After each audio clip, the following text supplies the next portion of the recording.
वो देखेंगी बेगम साहब तो लेथार्जिक है, हाय बर्तन जैसे मर्जी धोकर रख लो, अरे चीनी का डब्बा गंदा, पत्ती का डब्बा गंदा, ऐसे ही मसालों के डब्बे पड़े हुए हैं, जितना मर्जी डालो वैसे ही फेंक दो। 70 साल आपकी उम्र हो गई है, जवान रहने की वजह क्या है? मतलब कि आप तो और क्या, आप जवान है माशाल्लाह। देखिए भी नाज़रीन, आप खुद ही ऑब्जर्व करेंगे, नहीं नहीं माशाल्लाह, अल्लाह पाक आपको तंदुरुस्ती दे और आप माशाल्लाह फिट हैं और माशाल्लाह बड़ी खूबसूरत हैं। किस तरह आपने आपको ऐसे मेंटेन रखा हुआ है? आपको पता है मैं कभी फेशियल नहीं करवाती, कभी कुछ हेयर कलरिंग वगैरह जो कुछ है मैं घर में कुछ कर लेती हूँ, लेकिन मैंने कभी फेशियल नहीं करवाया और मुझ में जो हुस्न था ख़त्म हो गया हुआ मुझे लगता है। अस्सलाम वालेकुम नाज़रीन, आप देख रहे हैं मेरा पाकिस्तान और मैं हूं आपका होस्ट हारिस भट्टी। आज मेरे साथ एक ऐसी खूबसूरत शख्सियत मौजूद हैं, मिसेस खान साहिबा। मिसेस खान साहिबा किसी तारुफ़ की मोहताज नहीं है। पूरे पाकिस्तान में लोग होते हैं रिश्ते करवाने वाले, ख़वातीन होती हैं, मर्द होते हैं, लेकिन वो शायद इतनी शोहरत नहीं पा पाते या इतने मकबूल नहीं होते। मिसेस खान साहिबा को पूरा पाकिस्तान जानता है कि अगर आपने अच्छे से अच्छा रिश्ता करवाना है तो मिसेस खान साहिबा से रब्ता करें। अच्छे से अच्छी अगर आपको कोई लड़की चाहिए या लड़की को अच्छे से अच्छा लड़का चाहिए तो मिसेस खान से रब्ता करें। मैं इस वक्त कराची में मौजूद हूँ और मेरी ख्वाहिश है मैं कराची आऊँ तो मिसेस खान साहिबा से लाजमी मिलूँ और बड़ा अच्छा लगा इनसे मिल के भी। इनसे गपशप करते हैं और कुछ अपने रिश्ते के बारे में पूछ लेते हैं या कुछ इनकी लाइफ के बारे से पूछ लेते हैं, क्योंकि अब तक ये हज़ारों की तादाद में रिश्ते करवा चुके हैं और कोई आम शख्स नहीं बल्कि अमीर तरीन लोगों के। और सबसे ख़ास बात इनके हवाले से ये कि गरीब लोगों के रिश्ते ये मुफ्त करती हैं। अस्सलाम वालेकुम। वालेकुम अस्सलाम, कैसे हैं आप लोग? अल्लाह का शुक्र मिसेस खान साहिबा, मैं ठीक हूँ, आप कैसी हैं? मैं भी, अब मेरा तो बहुत बुरा एक्सीडेंट हुआ था, मेजर एक्सीडेंट, तो अब मैं रिकवर कर रही हूँ अल्हम्दुलिल्लाह, काफ़ी कर लिया है और लोगों की इतनी दुआएं थी सबकी और मैं बहुत शुक्र करती हूँ अल्लाह का कि मैं काफ़ी रिकवर कर रही हूँ, अब चल सकती हूँ। दुआ गो अल्लाह पाक आपको तंदुरुस्ती दे। हज़ारों आपने रिश्ते करवा दिए, हज़ारों रिश्ते करवा दिए। कितना अरसा हो गया आपको ये रिश्ते करवाते हुए? इट्स ऑलमोस्ट मेरे ख्याल 22 साल होने लगे हैं ये रिश्ते करवाते। पहले तो ये ऐसे हंसी खेल में ही मैंने शुरू कर दिया था।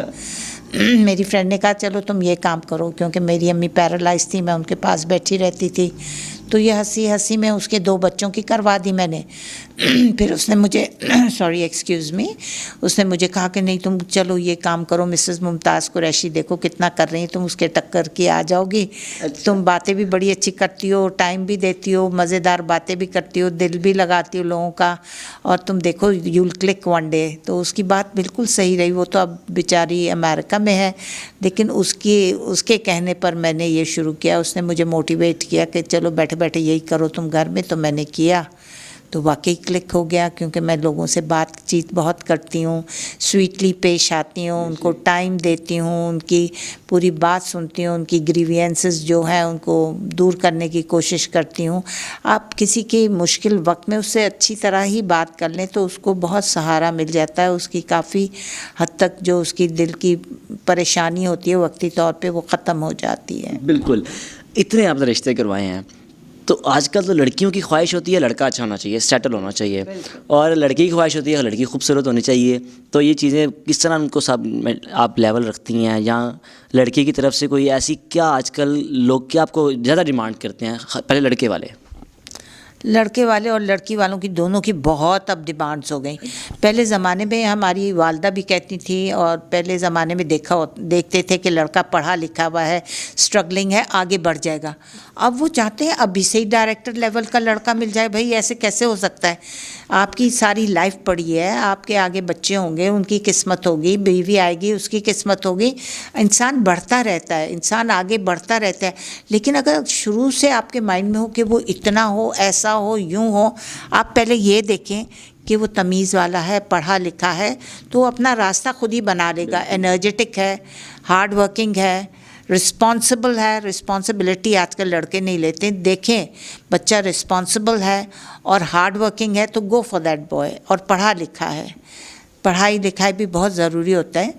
तो ये चीज़ें उसमें अगर मेजर ये 2-4 चीज़ें होती हैं तो बच्चा आगे बढ़ जाता है। और स्वीट नेचर्ड है, उसमें काम एंड क्वाइट है, एग्रेसिव नहीं है, तो वो बच्चा जब दूसरों की भी सुनता है और अपना माइंड भी चलाता है तो वो आगे बढ़ जाता है। अल्लाह ताला उसकी राहें खोलता है। लेकिन लड़की वाले कहते हैं कि पहले लड़का सेटल होना चाहिए, और लड़का सेटल होते चाहे बूढ़ा हो जाए, बाल वाइट हो जाए, ज़िंदगी भर इंसान स्ट्रगल ही करता रहता है और एक मुकाम तक पहुंच जाता है, लेकिन स्ट्रगल तो वो सारी ज़िंदगी, एक ज़िंदगी स्ट्रगल का ही तो नाम है। If you won't struggle means it's death for you. बिल्कुल बिल्कुल। लड़कियों के हवाले से कुछ लड़कियां आप पर बड़ा गुस्सा करती हैं, इसकी क्या वजह है? लड़कियों को तो आप ऐसे दबा के रखती हैं, उसकी क्या वजह है? खुद अब खातून है। नहीं, मैं दबाती नहीं हूँ, मैं कहती हूँ फैशन करो, मेकअप करो, जॉब करो, सब कुछ करो, लेकिन देखो अपने घर का ख्याल ज़रूर रखो, अपने किचन का ज़रूर ख्याल रखो। आप अगर बाहर जॉब कर रही तो आपको पता होना चाहिए कि किचन में क्या होगा, क्या पकेगा, कितना पकेगा, क्वांटिटी क्या होगी। नौकरों के ऊपर कैसे आप थोड़ा सा हावी होना पड़ता है, उनको क्या आप डिक्टेट करके जाएंगी, क्या वो पूरा काम कर रहे हैं, क्या है। आप जब आप आएंगी, आप जाकर किचन को तो देखेंगी, आप जाके देखेंगी क्या बना है, कैसा बना है, उसको आप इंस्ट्रक्शंस तो देंगी। थोड़ा सा आप भी थोड़ा हाथ हिलाएंगी ताकि उनको पता चले कि आपका हाथ हिलाना जो है ना, 2 मिनट का काम कितनी जल्दी आप कर लेती हैं, तो वो फिर वैसे ही एफिशिएंट हो जाते हैं। वो देखेंगी बेगम साहब तो लिथार्जिक है, हाय बर्तन जैसे मर्जी धोकर रख लो, अरे चीनी का डब्बा गंदा, पत्ती का डब्बा गंदा, ऐसे ही मसालों के डब्बे पड़े हुए हैं, जितना मर्जी डालो वैसे ही फेंक दो। नहीं, अगर आप ऑर्गेनाइज्ड होंगी तो वो देखेंगी बाजी जी बड़ी सख्त हैं, ऑर्गेनाइज्ड हैं, चीज़ें साफ़ सुथरी रखती हैं, बर्तन बहुत साफ़ देखती हैं, आके चेक करती हैं सारा कुछ कैसे पका है, किस तरह चीज़ें रखी हुई हैं, किस तरह सब कुछ मैनेज हो रहा है। देखिए, you are a manager of the house and your husband is the head of the state, जैसे होता है, he is the head of the house and who you are managing everything. He gives you the money and you have your own money, so you are managing the house. So management is very necessary everywhere. किसी शोबे में जाएंगे, management तो बेटा बहुत necessary है। अगर आप you are not a good manager of the house, then how can you work? तो आप बाहर भी नहीं अच्छा काम कर सकती। अगर आप अपने घर को अच्छी तरह मैनेज करेंगी, घर का कारोबार अच्छा चल रहा होगा, तो आपको सुकून होगा, बाहर भी अच्छी तरह कर सकेंगी।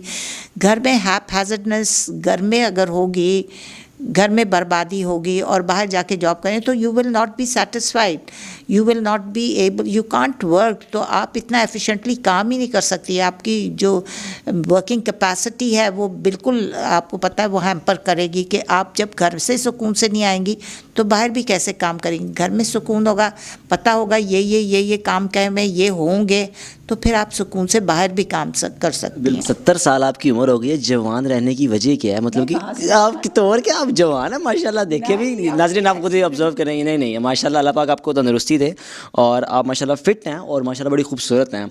किस तरह आपने आपको ऐसे मेंटेन रखा हुआ है? आपको पता है मैं कभी फेशियल नहीं करवाती, कभी कुछ हेयर कलरिंग वगैरह जो कुछ है मैं घर में कुछ कर लेती हूँ, लेकिन मैंने कभी फेशियल नहीं करवाया।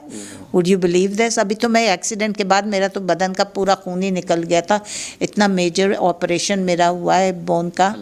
हाँ, वो जो इसके अंदर बॉल डली है रिप्लेस हुई है, तो मैं तो बिल्कुल सूख के कांटा हो गई थी। ये तो अभी आई हैव रिकवर्ड, वरना तो मेरा ख्याल क्या खूबसूरती रही होगी अब मुझ में। इस ऑपरेशन के, इतने बड़े मेजर ऑपरेशन के बाद तो I think I pull down और मुझ में जो हुस्न था ख़त्म हो गया हुआ मुझे लगता है। मुझे लड़की ढूंढ देंगी आप? हाँ, लेकिन देखें, मैं तो बहुत लकी हूँ कि मुझे तो बड़ी अच्छी बहू मिल गई है। अच्छा। बड़ा काम वाम करती है और बड़ा घर को बड़ा साफ़ रखती है, मेंटेन रखती है। मुझे बड़ी खुशी होती है कि मेरी बहू बहुत अच्छी लड़की। काश सबको ऐसी लड़कियाँ मिलें जिसमें टाइम मैनेजमेंट जिसको आता हो, जिसमें थोड़ा सा हर चीज़ उसके अंदर ब्यूटी भी हो, उसको पहनने ओढ़ना का भी शौक़ हो, उसको हर चीज़ का शौक़ हो। अब मैंने, अगर आपको मैं कहता हूँ मैंने कोई रिश्ता ढूंढ दे, तो मुझ में क्या क्वालिटीज़ होनी चाहिए यानी कि एज अ मैन? पढ़ा लिखा भी होना चाहिए, efficient, hard working, and then time management, हर चीज़। और फिर अपनी कोशिशों से आगे बढ़ें, स्ट्रगलिंग हो लाइफ में। आपको आप देखेंगे आप स्ट्रगल कर रहे हैं, आप आगे बढ़ने की कोशिश कर रहे हैं, अपनी लाइफ बेहतर से बेहतर बनाने की कोशिश कर रहे हैं, इस जुस्तजू में है कि आप अच्छी लाइफ दें, अपनी फैमिली को अच्छा रखें, तो मेरा ख्याल वो लड़की बिल्कुल एक्सेप्ट करेगी ये चीज़। बिल्कुल जी। और इमरान खान साहब के हवाले से कुछ कह सकती हैं आप? कैसे इमरान खान के बारे में आपने माशाल्लाह उनको अवार्ड भी दिया था। हाँ, और उनको आपने अवार्ड भी दिया था, तो आजकल तो बड़े बहरान में जा रहे हैं, हम बड़े मुश्किलात में हैं। देखिए, उनके लिए खड़ी की हुई हैं मुश्किलात। आपको पता है कौन कौन लोग जानबूझकर ही मुश्किलात खड़ी भी कर रहे हैं। तो ये नहीं होना चाहिए था। जब वो 5 साल के लिए आया तो सबको मिलकर उनको जॉइन हैंड्स करना चाहिए था, ताकि उनकी ये जो है अपना मुल्क के हालात भी ठीक होते। एक नया आदमी आया था, आप लोगों को इतनी क्या मुसीबत हो गई कि हर वक्त खड़े होकर उसके अगेंस्ट बोल रहे। इतना कभी मैंने किसी को देखा ही नहीं कि पीपल्स पार्टी नून के खिलाफ या नून पीपल्स पार्टी के खिलाफ बोल रही है। इसको तो वो इसके मुंह से एक आवाज़ निकलती नहीं है, एक अल्फाज निकलता नहीं, वही रगड़े जा रहे हैं टीवी पे दिखाकर। अरे भाई, उसको मैं तो कह रही हूँ वो अभी तक पागल क्यों नहीं हुआ? ये इतनी ज़्यादा देखकर, वो तो नूनियों की और पीपल्स पार्टी की पॉलिटिक्स देखकर वो अभी तक अपने आवाज़ कायम किए कैसे रहा है, किस तरह वो, और उसकी पार्टी के लोगों की जो लेग पुलिंग की जाती है, जो बैठकर उसके खिलाफ बोला जाता है, तौबा इस्तग़फ़ार। उसको काम तो करने दो, कुछ तो करने दो। क्या पता something will crop up, nice good will crop up. अब देखें हमारे सामने की ये सड़क 1.5 साल हो गया हुआ है, मट्टी डाल के चले गए हैं। क्या किया पीपल्स पार्टी ने? कितना गंद है कराची में। अब आप लाहौर से आए हैं, कितना गंद है, बताओ कहाँ जा रहा है पैसा? क्या हो रहा है? कराची को क्या हो गया? रोशनियों का शहर था, ये क्यों मध्यम बन गया हुआ है? ये क्यों इस तरह क्यों हो रहा है? अब आप खुद सोचें ये क्या बात है। बिल्कुल जी, बड़ा मज़ा आया गुफ्तगू करके मिसेस खान साहिबा से, और रिश्ते के बारे में पूछा इनका। उनका ये कहना है कि आप में क्वालिटीज़ होनी चाहिए, हार्ड वर्क होना चाहिए, और साथ ही साथ आपको टाइम मैनेजमेंट के हवाले से आपको बड़ा एक और बहुत अच्छी बात बताना चाहती हूँ। मैं चाहती हूँ कि जैसे एक स्कूल की प्रिंसिपल है और जिस तरह उसकी टीचर्स हैं कि 8 बजने में 7:45 बजे तक ना पहुँचे तो रेड लाइन लग जाती है, और 3 रेड लाइन्स पे एक कैजुअल लीव हो जाती। इस तरह की स्ट्रिक्ट मैनेजर्स आपके मिनिस्टर्स हों और सब लोग, और एक प्रिंसिपल जैसी सख्त औरत, सख्त बंदा बैठा हो जो सुनता ही नहीं है, जो बस खड़ा जैसे। ये जो मुल्क है ना, अगर प्राइवेट स्कूल्स के हेड्स के और टीचर्स के हाथ में चला जाए तो मेरा ख्याल वो बहुत अच्छा मैनेज कर लेंगी। बिल्कुल जी। प्राइवेट स्कूल्स की मैनेजमेंट आ जाए ना, जिस तरह के प्राइवेट स्कूल सख्त हैं, और कोई छुट्टी नहीं, कुछ नहीं, कोई लेट नहीं, कोई बात ही नहीं सुननी, और तब ये मुल्क डंडे की जोर पर सही रह सकता है। बिल्कुल जी। देखते रहिए मेरा पाकिस्तान। अल्लाह हाफ़िज़।